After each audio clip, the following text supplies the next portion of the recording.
चलिए तो आज के शो की शुरुआत बेहद खास मुद्दे के साथ हम कर रहे हैं। सोशल मीडिया पर विज्ञापनों और अलग अलग प्रोडक्ट्स के एंडोर्समेंट्स को लेकर अब सावधान रहना होगा।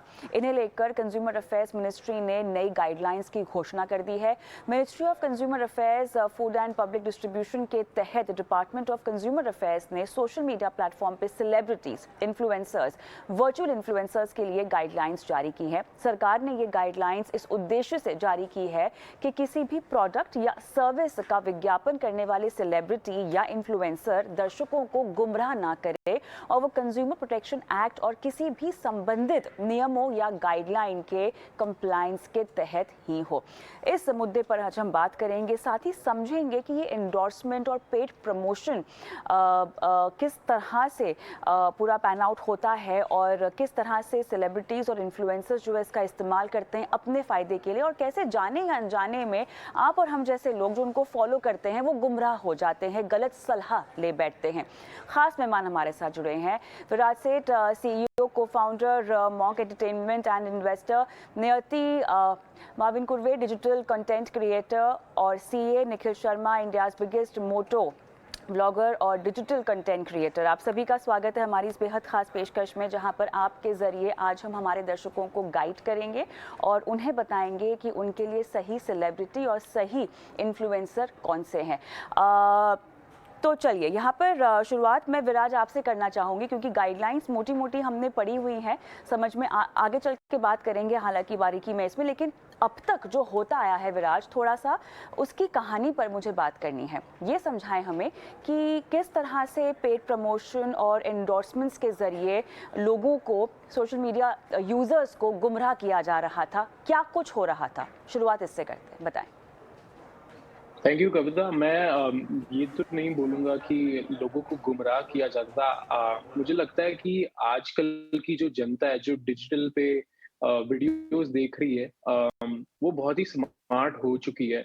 इंडियन जो जनता है, जो अभी आगे की यूथ हमारी देश की है, वो बहुत ही स्मार्ट हो चुकी है। उनको पता है कि कभी जो इन्फ्लुएंसर्स है सोशल मीडिया पे, कभी वो एक ब्रांड के साथ काम कर रहे हैं, कब वो उनका प्रचार कर रहे हैं, प्रमोशन कर रहे हैं। तो उनको अच्छे से जल्दी से पता चल जाता है कि यार ये तो क्लियरली इसके लिए इन सोशल मीडिया इन्फ्लुएंसर्स को पैसे दिए गए हैं, और हमें स्मार्ट होना है कि हमें इन्फ्लुएंस होना है कि नहीं इन वीडियोस से। बट ऑफ कोर्स काफ़ी जनता ये भी होती है जो नहीं है ये सोशल मीडिया प्लेटफ़ॉर्म्स पे, उन्हें नहीं पता होता है कि डिजिटल मीडिया और सोशल मीडिया की दुनिया चल कैसे रही है, और उन्हीं लोगों के लिए ये गाइडलाइंस प्रस्तुत की गई है, सो दैट वी डोंट मतलब कोई कोई तरीके से कोई गुमराह ना हो कंज़्यूमर, ताकि उनके जो चहीते सोशल मीडिया इन्फ्लुएंसर्स हैं, उन पे भी कोई रिस्पॉन्सिबिलिटी बनी रहे। और इसी तरह की से आई थिंक ये गाइडलाइन जो है ये काम आएँगे आगे से। और ये गाइडलाइंस पिछले 1-2 साल पहले भी इंट्रोड्यूस किए गए हैं।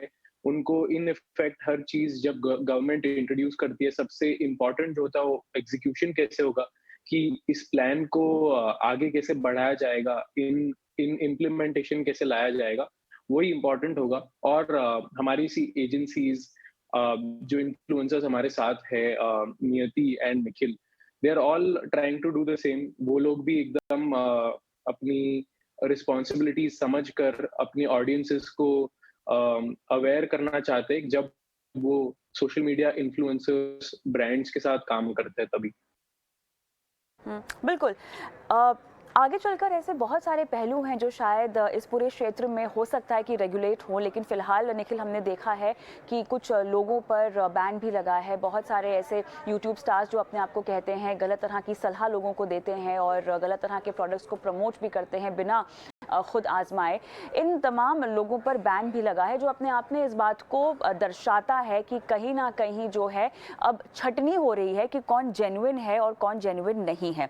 लेकिन निखिल, थोड़ा सा ब्रांड साइड की स्टोरी मुझे आपसे समझनी है, क्योंकि चलिए अब तो समझ में आ गया कि आपको पेड प्रमोशन का टैग लगाना है, आपको हैशटैग करना है, लेकिन अब तक जो हो रहा था उसमें ब्रांड्स किस तरह से ये ट्रैक कर रहे थे कि किस शख्स की फॉलोइंग कितनी है, किस तरह से आप लोगों को पैसे मिलते हैं, पोस्ट वाइज मिलते हैं या किसी तरह का कॉन्ट्रैक्ट होता है। ब्रांड्स का खेल हमको समझाएं और किस तरह से कमाई होती है इसके जरिए, उसका खेल बताएं। सी जैसे विराज ने कहा कि हमारी ऑडियंस बहुत ही समझदार है। तो जब हमने ब्रांड्स के साथ जुड़ने की शुरुआत की थी अराउंड 2016 की बात कर रहा हूँ मैं।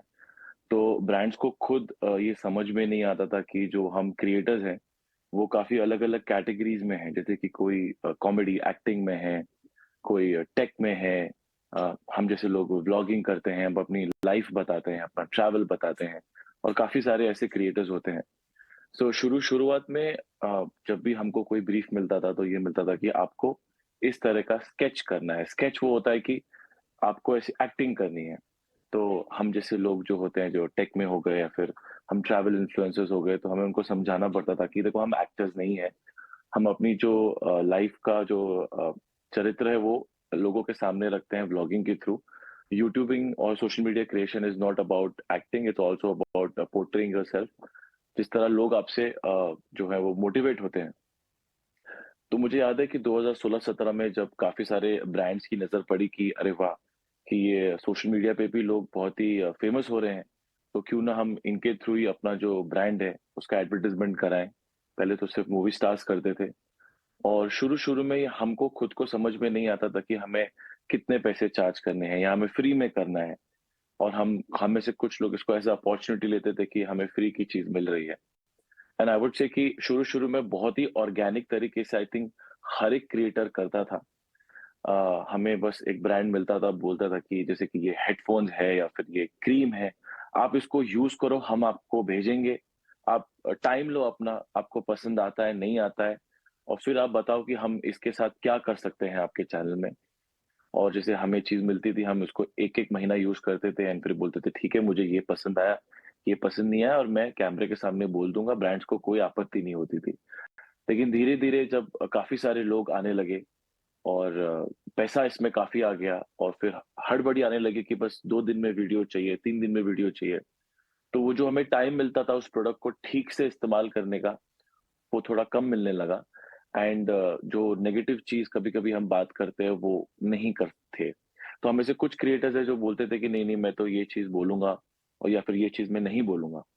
लेकिन कुछ लोग फिर उस चीज़ में आ गए कि नहीं, नहीं, नहीं ठीक है आप मुझे पैसे दे दो, आप जो बोलोगे मैं वो बोलूँगा। आई थिंक वहाँ से जो है ये गाइडलाइंस का जो इनोवेशन शुरू हुआ क्योंकि फिर लोगों को हम पे बहुत भरोसा है। अगर मैं या फिर कोई भी अगर क्रिएटर ये बोलेगा कि आपको ये अगर आप ये होटल में ठहरे हो तो आपको ये डोसा ज़रूर ट्राई करना चाहिए। तो हमारी जो ऑडियंस है वो बोलेगी अगर निखिल ने बोला है तो मुझे वो होटल में जाके वो डोसा ज़रूर ट्राई करना चाहिए या फिर इस ब्रांड का हेडफ़ोन ज़रूर ट्राई करना चाहिए या फिर इस ब्रांड का शैम्पू ज़रूर ट्राई करना चाहिए। लेकिन अगर मुझ पे ही वो रिएक्ट कर रहा है और अगर मैं सिर्फ़ कुछ पैसों के लिए वो ऑडियंस के सामने बोल दूँगा, तो फिर वो जो भरोसा है वो उठ जाएगा। तो गाइडलाइंस तो अभी आई है, लेकिन हम जो वो भरोसे की बात कर रहे हैं वो हम तो शुरू से कर रहे हैं। तो इस तरह ब्रांड हमारे साथ काम करते हैं एंड जिस तरह विराज ने अभी बोला, अभी तो एजेंसीज़ आ गई हैं, पहले तो हम ब्रांड के साथ डायरेक्टली काम करते थे कि suppose so and so brand है, वो हमें मेल करेगा कि निखिल हमें आपका जो है चैनल बहुत पसंद आया, काम बहुत पसंद आया, हमें आपके साथ काम करना है। लेकिन अभी एजेंसी की वजह से चीज़ें थोड़ी आसान हो गई हैं और वो ही हमें सारी गाइडलाइंस बता देते हैं। तो इस तरह जो है ये पूरा काम चलता है। स्ट्रीम होना बहुत ज़रूरी है। लेकिन नियति, अब क्योंकि यहाँ पर उस दौर की भी हमने बात की जब इस सब की शुरुआत हुई है, तो कैसे जब शुरुआत हुई धीरे-धीरे, तो हमने कैसे हर गली कोने में एक इन्फ्लुएंसर को पनपता हुआ देखा, क्योंकि वो एक ऐसा दौर था जहाँ पर ऐसा कोई भी शख्स जो ऐसा कोई वीडियो बना दे जहाँ पर आप रिलेट कर सको, ठीक है, तो अपने आप एक ऑडियंस कनेक्ट पैदा हो जाता है, भले वो छोटी से छोटी चीज़ क्यों ना हो। और ठीक है, ब्रांड्स अभी बहुत ज़्यादा सतर्क हो गए हैं, वो भी देखते हैं कि कौन जेन्युइन इन्फ्लुएंसर है, किसके पास किस तरह की ऑर्गेनिक ऑडियंस भी है। लेकिन मुझे ये बताएं कि जिन छोटे छोटे इन्फ्लुएंसर्स की मैं बात कर रही हूँ जो कि हर तरफ आपको मिल जाते हैं, उन्होंने कैसे इसका फ़ायदा उठाया, इसके बारे में मुझे बताएं। एक्चुअली मैं छोटे-छोटे इन्फ्लुएंसर्स की नहीं, एक काफ़ी बड़े क्रिएटर, एक बड़े स्कैम का एग्ज़ाम्पल आपको देना चाहती हूँ। हाल ही में सेबी जो securities and exchange board of India, जो स्टॉक मार्केट रेगुलेट करती है, उन्होंने एक यूट्यूब चैनल और साथ ही साथ कई सारे क्रिएटर्स को उन्होंने उन पर फाइन लगाई और उन्हें सिक्योरिटीज़ मार्केट में ट्रेड करने से रोका।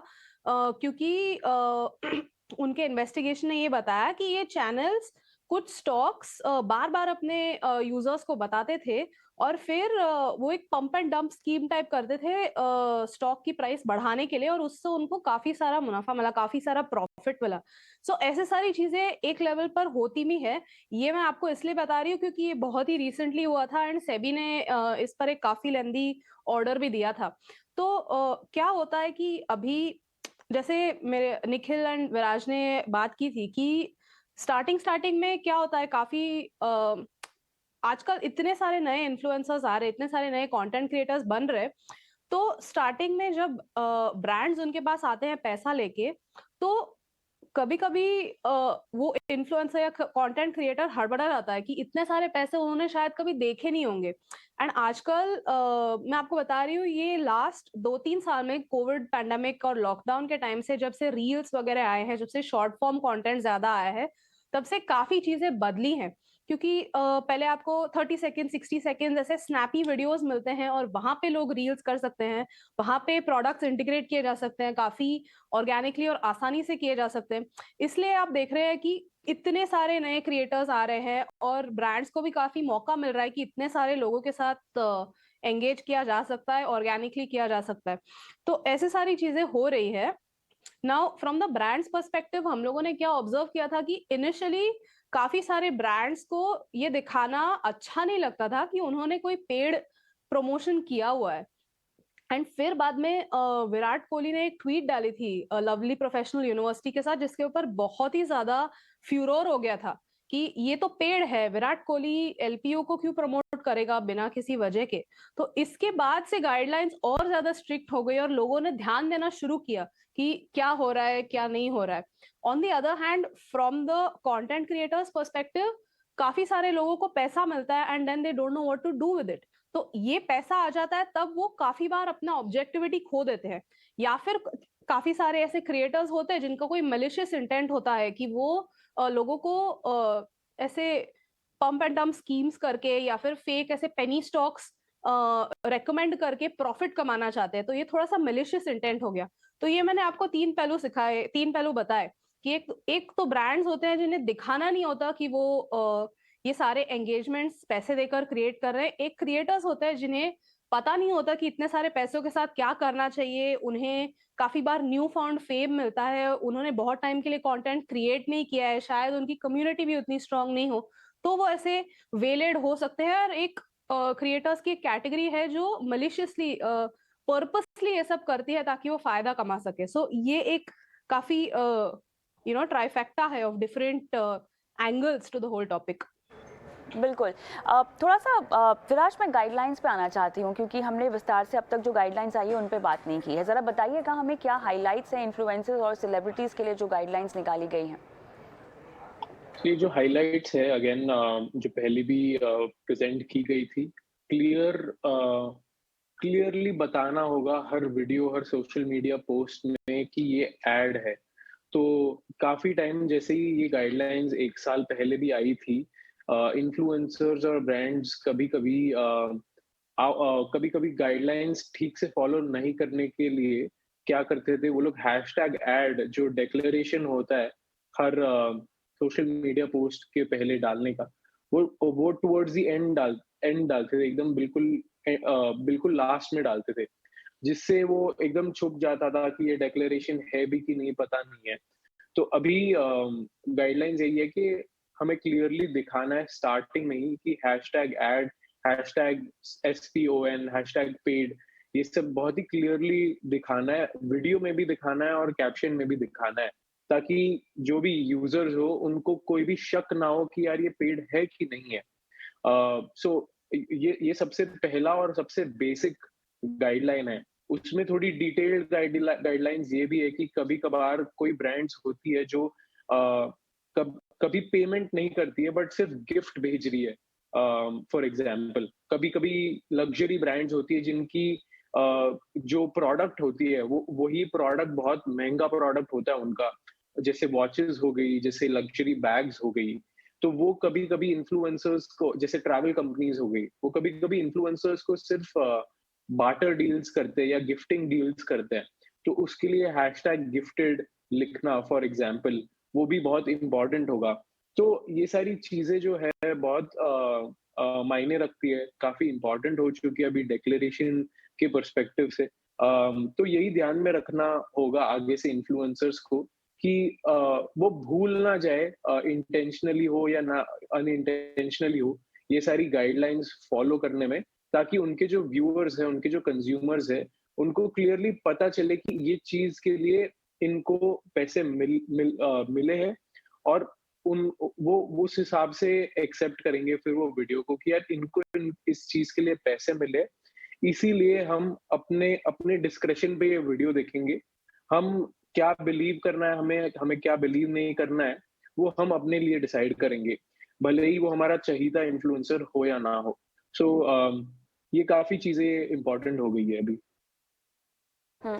तो देखिए, एक तरह से बहुत अच्छा है कि ये गाइडलाइंस आ गई हैं और थोड़ा सा रेगुलेट किया जा रहा है इन सबको भी, लेकिन क्या आप सभी को ये डर भी है कि इससे शायद हमारी ब्रांड एसोसिएशंस कम हो जाएगी, या हमारे जो सब्सक्राइबर्स हैं, फॉलोअर्स हैं, क्या वो कम हो जाएंगे, हमारी कमाई कम हो जाएगी? क्या इस तरह का कोई संदेह? तो कहीं से भी मुझे नहीं लगता कम होती है। कमाई तो मैं तो बोलूँगा कि बढ़ गई है, बिकॉज़ ऑडियंस, एज़ अच्छा। I said, they are very smart. Back in the days, जब अब किसी किसी को भी पूछ लोगे जो 2015-16 में वीडियो बना रहा था, तो मुझे याद है कि मैं कभी कोई होटल में चले जाता था और मैं उसकी तारीफ़ करता था, तो बस कमेंट सेक्शन भर जाता था कि इसे पैसे मिले, पैसे मिले, पैसे मिले। जबकि मैं कुछ ना बुरा बोल रहा हूँ, ना बहुत ज़्यादा बटरिंग कर रहा हूँ, कुछ भी नहीं। लेकिन अभी आप इंक्लूड पेड प्रमोशन डालते हो, एडवर्टाइजमेंट डालते हो, बोलते हो कि this video has been sponsored by so and so brand, but audience, they are so used to it because they know almost 50% of the video which they consume on social media, especially on YouTube, is kind of their sponsored video.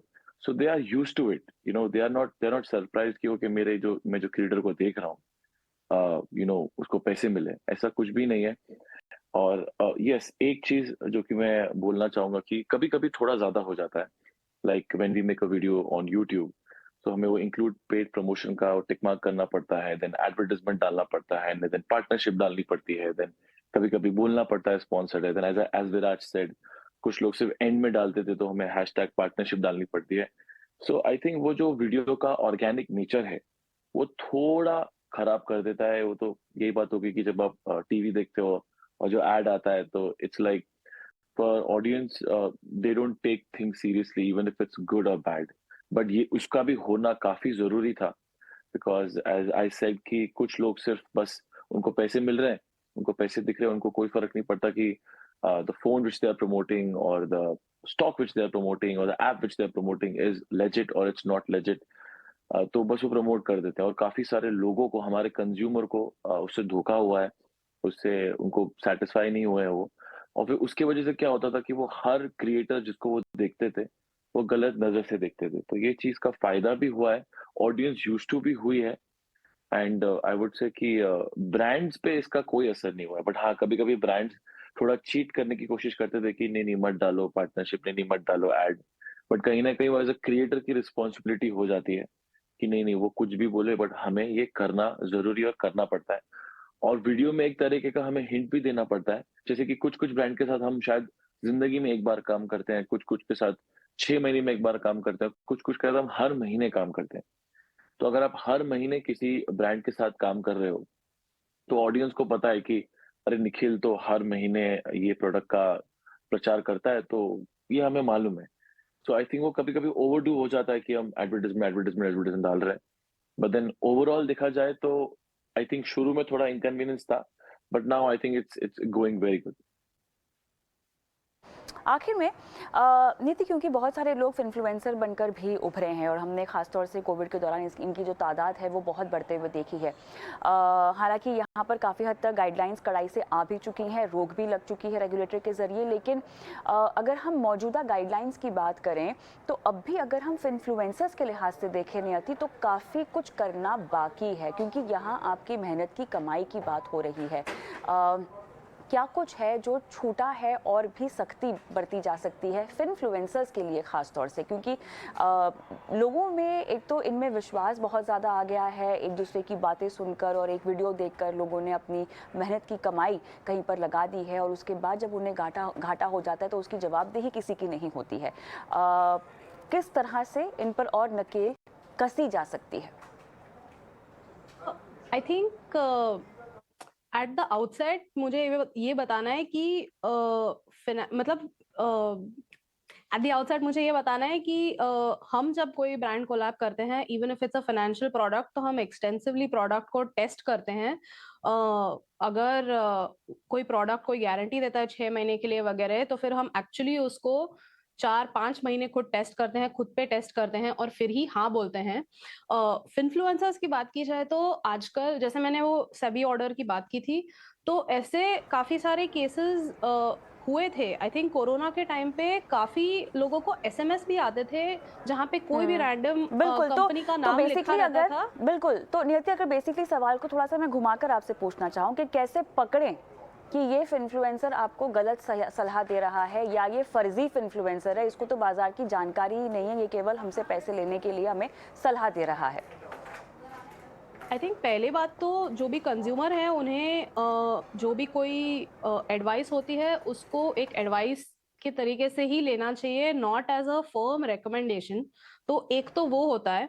I think पिछले 2-3 सालों में markets इतने ऊपर गए थे कि सब markets में इतना यूफोरिया था कि लोग जो भी कोई रिकमेंडेशन दे रहा था, जो भी कोई कुछ भी कह रहा था, लोग बस उसको पी लेते थे। तो एक तो वो है। दूसरी चीज, इन्फ्लुएंसर्स के बारे में आपको अगर कुछ कोई जानना है, अगर आपको जी, देखना है, तो फिर आप उनके एजुकेशनल क्वालिफिकेशंस देखिए, उन्होंने एब्सोल्युटली। थोड़ी सी रिसर्च क्या। वर्क करना बहुत ज़्यादा ज़रूरी हो जाता है। विराज, आप क्या कहेंगे, कैसे पकड़ें कौन है सही, असली और नकली इन्फ्लुएंसर? इसमें क्लियरली जिनके पास पहले तो डिग्री है या कोई तरीके का सर्टिफिकेशन है इज सुपर इम्पोर्टेंट। लाइक नियति when she gives financial advice एक अथॉरिटी से आता है क्योंकि वो खुद एक सीए है।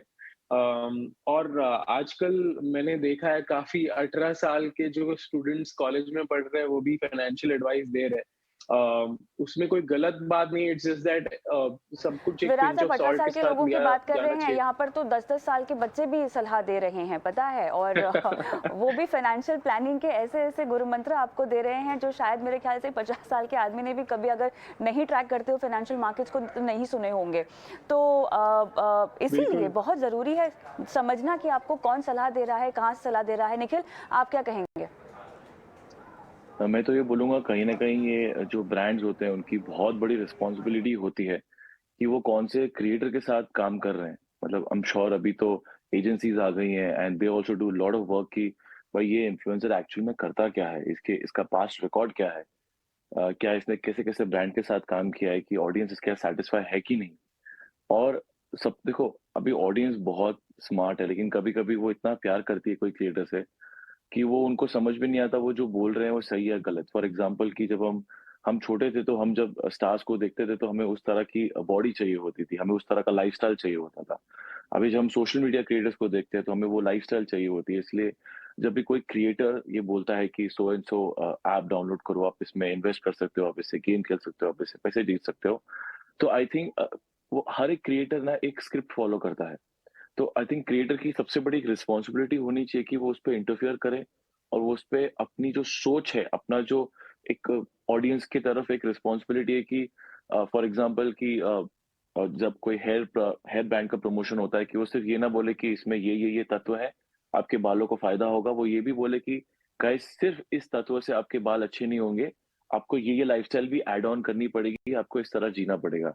ये तो एक ब्रांड है, ये तो सिर्फ आपके बाल धोने के काम आता है। आप जब किसी बड़े फिटनेस इन्फ्लुएंसर को देखते हो और वो कोई सो एंड सो प्रोटीन शेक की बात करता है, प्रोटीन इज़ जस्ट फूड। लेकिन जो बच्चे होते हैं या फिर जो आई वुड से टीनेजर्स होते हैं, वो देख के बहुत इन्फ्लुएंस हो जाते हैं बिकॉज़ पहले कोई ऋतिक रोशन आके या सलमान खान आके ये नहीं बोलेगा कि आप ये चीज़ खाओ इससे आपकी बॉडी मेरे जैसी हो जाएगी। लेकिन हाँ, हम क्रिएटर्स ज़रूर कुछ ना कोई बोलते हैं कि गाइस आप ये प्रोटीन शेक लोगे तो ऐसी बॉडी हो जाएगी। ये एंड एवरीबॉडी वांट्स कि मुझे ईज़ी रास्ता मिले, हर किसी को आसान रास्ता चाहिए। तो यहाँ पर ब्रांड की रिस्पॉन्सिबिलिटी होती है कि वो कौन से क्रिएटर के साथ काम कर रहे हैं। यहाँ पर क्रिएटर्स की रिस्पॉन्सिबिलिटी होती है वो किस तरह के ब्रांड के साथ काम कर रहे हैं और अपनी ऑडियंस तक क्या मैसेज पहुंचा रहे हैं। और यहाँ पर तीसरा बिल्कुल। ऑडियंस की भी रिस्पॉन्सिबिलिटी हुँ, होती है कि भाई हुँ, आप दिन भर में बहुत सारा डेटा कंज्यूम करते हो, आप इंटरनेट बिल्कुल। जनरेशन हो, आप स्मार्ट जनरेशन हो। यहाँ आप घर में हुँ, अपने माँ-बाप की नहीं सुनते, आप बोलते हो कि मैं तो अपने माँ-बाप से ज़्यादा स्मार्ट हूँ और आप स्क्रीन पे कोई भी क्रिएटर कुछ भी करने बोल रहा है, आप वो ब्लाइंडली फॉलो नहीं कर सकते। And I think absolutely. एक ऐसी वेबसाइट या फिर ऐसा एक ईमेल एड्रेस होना चाहिए, जहाँ पर स्पैम नहीं होना चाहिए, यहाँ पर एक जेन्युइन जैसे कि आपने बोला कि आजकल बच्चे भी जो है वो एडवर्टाइज़मेंट करते हैं। तो अगर बच्चा बोलेगा कि मैं ये गेम खेलता हूँ या फिर मैं ये जगह पे पार्क पे जाता हूँ, तो ठीक है, मुझे भी अच्छा लगेगा, वॉव! ये पार्क इस बच्चे को अच्छा लगा, I should take my kid also over there. लेकिन अगर वो बच्चा बोलेगा कि गाइस आपको पता है मैंने और मेरे पापा ने ये ऐप डाउनलोड करके इतने पैसे कमाए और मेरी ड्रीम कार ली। So I mean it's obvious, it's obvious कि जो ये बोलता है बिल्कुल। कि आप इस तरह पैसे कमा सकते हो, उस तरह पैसे नहीं कमा रहा। वो ब्रांड से और सोशल मीडिया व्यूअरशिप से पैसे कमा रहा है एंड ऑडियंस को ये पता है आज की तारीख। तो आई थिंक बिल्कुल, तो ऑडियंस को भी थोड़ा थोड़ा-सा एजुकेट सतर्क होने की तो ज़रूरत है। व्यूअर्स को भी रहना पड़ेगा, सोशल मीडिया यूज़र्स को भी रहना पड़ेगा और हालाँकि गाइडलाइंस आई हैं, ये अपने आप में काफ़ी मदद करती हैं। लेकिन एंड में आप एंड यूज़र हैं और आपको समझना है कि आप किस तरह से पहचानें कि कौन है आपके लिए सही सोशल मीडिया इन्फ्लुएंसर या नकली सोशल मीडिया इन्फ्लुएंसर। थोड़ा-सा होमवर्क अपने लेवल पर भी करने की ज़रूरत है, जागरूक रहने की ज़रूरत है। बहुत-बहुत धन्यवाद आप तीनों का इस खास पेशकश में आपने आज शिरकत की और दर्शकों का मार्गदर्शन किया। इसी नोट